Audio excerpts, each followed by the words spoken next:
پاکستان کا مطلب کیا؟ جدوجہد کرنے والے لوگ موجود ہیں، عوام کے اندر بڑا درد ہے، بڑا شوق ہے، بڑا جذبہ ہے۔ نا امید نہیں اقبال اپنی کشت ویراں سے، ذرا سی نم ہو تو مٹی بڑی زرخیز ایسا کی روشنی پھیلے گی۔ اور انشاءاللہ تعالی ہم اپنی آنکھوں سے دیکھیں گے کہ ایک صبح اس ملک میں ایسی طلوع ہوگی کہ نظام قرآن و سنت کا چلے گا، باتیں مدینے والے رسول کی ہوں گی، نعرے حضرت ابوبکر صدیق کے لگیں گے اور پیغام فاروق اعظم کا گونجے گا، اور لوگ فیض حضرت عثمان غنی سے پائیں گے، اور پھر یہ ملک للکارے گا تو اس للکار کے اندر قوت حیدری نظر آئے گی۔ تو ایک صرف آج کے جمعے میں آپ سے اپیل کرنی ہے، سارا دن اپنے بچوں کے لیے روزی کمائیں، محنت کریں، صرف دن میں نہ 5 منٹ کوئی کام اپنے ملک کے لیے بھی کریں، اپنی گلی ٹھیک کرنے کے لیے کریں، کسی درخت کو سجانے کے لیے کریں، کوئی ایک کام دن میں ملک کے لیے، دین کے لیے ضرور کریں، ملت کے لیے ضرور ایک کام ضرور اپنے ذہن میں اس بات کو بٹھائیں۔ یہ ایک ایک کام ہم نے کرنا شروع کر دیا تو انشاءاللہ لاکھوں کام روز ہونے شروع ہو جائیں گے۔ کوئی ایک کام اپنی ذات سے اٹھ کر دین کے لیے، عقیدے کے لیے، نظریے کے لیے، ملک کے لیے کریں۔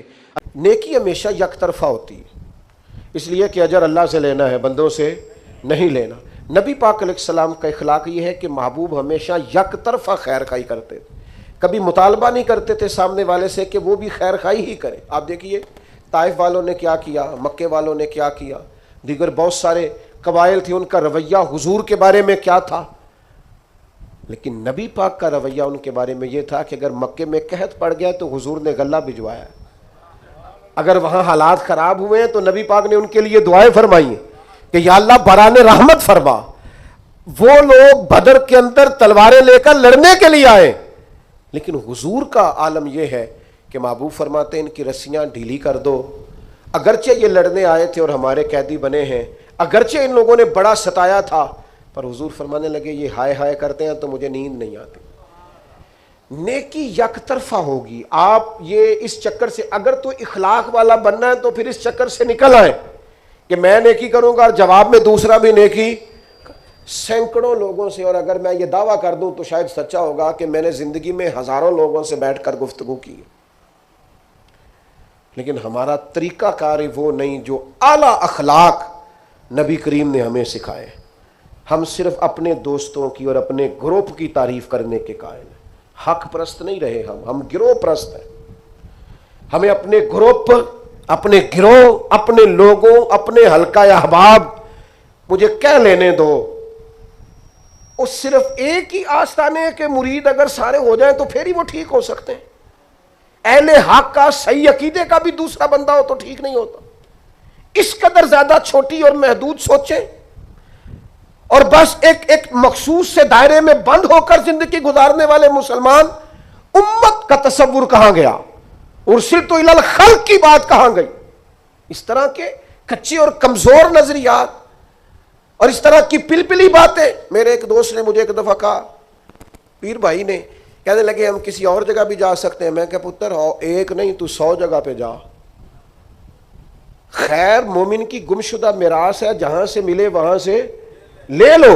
ہاں ایک بات ضرور ہے، اس کو ضرور آپ ذہن کے اندر رکھیں کہ کسی مقابلے پہ نہ اتریں، کسی ایسے چکر میں نہ پڑیں۔ وہ کسی بزرگ نے کسی سے کہا تھا پیر 2 بھی ہو سکتے ہیں، اس نے کہا نہیں اس طرح کر، یہ رویہ بنا لے کہ والد ایک ہوتا ہے، چچا 15 بھی ہو سکتے ہیں، 20 بھی ہو سکتے ہیں، چلے اس طرح کا مزاج بنا لیں۔ لیکن ہماری طبیعت اور مزاجوں کے اندر جو گھٹن آئی ہے وہ خوفناک ہے۔ یک طرفہ نیکی کا مزاج بنائیں۔ تو ایک تو آپ کی خدمت میں آج یہ بات عرض کی ہے کہ کوشش کریں درگزر اور معافی کا مزاج پیدا ہو۔ ایک شخص نے حضور سے پوچھ لیا، ایک صاحب نے عرض کر ہی دیا، انہوں نے بات ہی کر دی، عرض کی، یہ سنن ابو داؤد شریف میں موجود ہے، کہا یا رسول اللہ میرا ملازم بڑی غلطیاں کرتا ہے، آخر کتنا کو معاف کروں؟ کوئی حد بھی ہوتی ہے، بڑی غلطیاں، بڑی کوتاہیاں، بڑی کمزوریاں، تو اس نے گن کے معاف کرنے کے لیے حضور کتنی بار معاف کروں؟ آخر بعض لوگ بعض باتیں جھلملا کے کرتے ہیں نا جی، حضور آخر کتنا کو معاف کروں؟ نبی کریم علیہ السلام نے گویا فرمایا اگر تو نے گن کے ہی پوچھا ہے نا تو چل اس طرح کر، ایک دن میں 70 بار تو معاف کیا کرنا۔ ایک دن میں کتنا معاف کرنا ہے؟ تجربہ تو کریں کہ کیا ہم نے کبھی 7 دفعہ بھی معاف کیا ایک دن میں؟ حضور نے فرمایا 70 دفعہ معاف کر. اور ایک شخص کو تو نبی کریم نے ان لفظوں سے تنبیہ فرمائی، فرمایا تیرے غلام پر جتنا تجھے حق حاصل ہے نا تیرے اختیار میں، تیرے رب کو اس سے کئی گنا بڑھ کے تیرے اوپر اختیار ہے. یا رسول اللہ ان کا کریں کیا؟ تو نبی پاک نے فرمایا اپنے غلاموں کو اس طرح رکھنا. یہ جو بڑی بات کرتے ہیں نا انسانی حقوق کی، وہ ملازم نو سوٹ دے رہے نے کہ نواں ہی ہے، میں کدی واری پایا ہے نواں ہی ہے، لہذا تو بھائی آپ کو بغیر جو نہیں پہنا تھا وہ دینا چاہیے تھا نا، ملازم کو نیا خرید کے دیتے نا آپ. یہاں تو لوگ زکوٰۃ بانٹتے ہیں اپنے ملازموں پہ، تو سیاسی زکوٰۃ بانٹتے ہیں. ہاں اس کو پیسے جو وقت کام آ جائے گا، تھوڑی تھوڑی کر کے وہاں بانٹو، جب ٹائم ملے گا تو بلا لیں گے. خوب کرے حمد سے تھوڑا سا گلا بھی سن لے، گولی اگرچہ کڑوی ہے پر ہو سکتا ہے شفا ہو. ہر دینی کام میں بھی سیاست کرتے ہو، ذات کے لیے استعمال کرتے ہو. سنو یہ میرے نبی پاک کا اخلاق ہے. یا رسول اللہ غلاموں سے کس طرح گزارا کریں؟ فرمایا جس طرح کا خود کھانا اسی طرح کا انہیں بھی کھلانا، جس طرح کا خود پہننا اس طرح کا انہیں بھی پہنانا. سیاستہ میں موجود ہے. اور فرمایا ان کی طاقت سے بڑھ کر کبھی انہیں کام نہ بتانا. اور میرے محبوب کے غلاموں نے تو اس طرح عمل کیا کہ حضرت ابو ذر غفاری جیسے سردار اپنے گھر سے نکلے تو غلام ساتھ تھا. سامنے سے ایک سردار دیکھ کے حیران ہو گیا، کہنے لگا ابو ذر یہ کون ہے؟ فرمایا میرا غلام ہے. کہا حد ہو گئی یار، اس کے کپڑے قیمتی ہیں اور تمہارے کمزور ہیں، یہ انقلاب کیسے آیا؟ تو جناب ابو ذر غفاری فرمانے لگے یہ میرا انقلاب نہیں، یہ محمد عربی کا دیا ہوا انقلاب ہے. یہ کس نے ذروں کو اٹھایا اور صحرا کر دیا، یہ کس نے قطروں کو ملایا اور دریا. غالباً ایک غیر مسلم کے شعر ہیں. یہ کہتا ہے یہ کس نے قطروں کو ملایا اور دریا کر دیا، کس نے ذروں کو اٹھایا اور صحرا کر دیا. یہ کس کی حکمت نے یتیموں کو کیا در یتیم اور غلاموں کو دنیا بھر کا مولا کر دیا.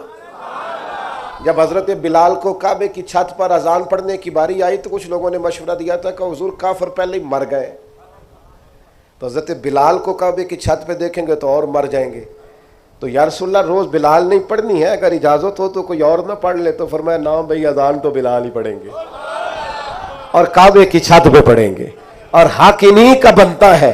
کمر اچھا ہے فلک پہ نہ ہلال اچھا ہے، تیری نظر بھی نہ ہو تو دونوں سے بلال اچھا ہے. نبی پاک صلی اللہ تعالی علیہ وسلم نے نا غلاموں کے ساتھ بالخصوص اچھا سلوک کرنے کا. جناب حضرت سیدہ ام سلمہ رضی اللہ تعالی عنہ بیان فرماتی ہیں کہ وہ وقت جس وقت میں حضور کا وصال ہوا اور وہ مرض جس مرض کے ساتھ ظاہراً سرکار کا وصال ظاہری ہوا، فرماتے ہیں اس وقت بھی میں نے حضور سے جو آخری جملے ظاہری طور پر سنے وہ یہی تھے کہ نماز کا خیال رکھنا اور غلاموں سے اچھا سلوک کرنا. حکم کیا ہے؟ میں قسم اٹھا آیا ہوں کہ بس ختم. تو نبی پاک علیہ السلام نے فرمایا میں تمہیں حکم دیتا ہوں کہ قسم کا کفارہ دے لے اور ان کے ساتھ اس نے سلوک ہی کر. تو اپنا رویہ ان کے بارے میں وہ نہیں کر سکتا جو ان کا رویہ تو نے اس نے سلوک کے. اور یار یہ کوئی کمال ہے کہ اچھے کے ساتھ اچھا ہوں اور برے کے ساتھ برا ہوں. اچھا ایک اور بات آج کل نوجوان بڑی وہ جی مجھ سے غلط بات برداشت نہیں ہوتی. صحیح بات کو بھی برداشت کرنا پڑتا ہے. برداشت ہی غلط بات کرنی ہوتی ہے، غلط رویہ ہی تو برداشت کرنا ہوتا ہے، صحیح کو تو برداشت کرنا ہی نہیں پڑتا. اگر آپ سے غلط لہجے برداشت نہیں ہوتے، بے مروت لوگ برداشت نہیں ہوتے تو آپ سے برداشت کیا ہوتا ہے؟ نبی کریم علیہ الصلوۃ والسلام کے صحابی نے ہم سب کا اتنا بڑا مسئلہ حل کیا. یا رسول اللہ قسم اٹھا لی ہے اب میں بھی وہی کروں گا جو وہ کرتے ہیں. تو حضور نے گویا سبق دیا میرے غلاموں کی یہ شان نہیں. حضور علیہ الصلوۃ والسلام ارشاد فرمانے لگے سن بھائی تو قسم کا کفارہ دے لیکن تو نے اس نے سلوک ہی کرنا ہے. تو نے اپنا رویہ ان کے ساتھ کبھی بھی غلط نہیں کرنا، تو نے اپنا رویہ ہمیشہ ان کے ساتھ. ایک اور بندے نے آ کے عرض کی تھی یا رسول اللہ صلی اللہ علیہ وسلم میرے رشتہ داروں کا سلوک میرے ساتھ بڑا ہی جاہلانہ ہے، میرا رویہ ان کے ساتھ اچھا ہے. ویسے میں اور آپ تھوڑا تجربہ کر لیں، وہ صحابی تو سچ بول رہے تھے بالکل. ہمارے ہاں ڈھیر سارے لوگ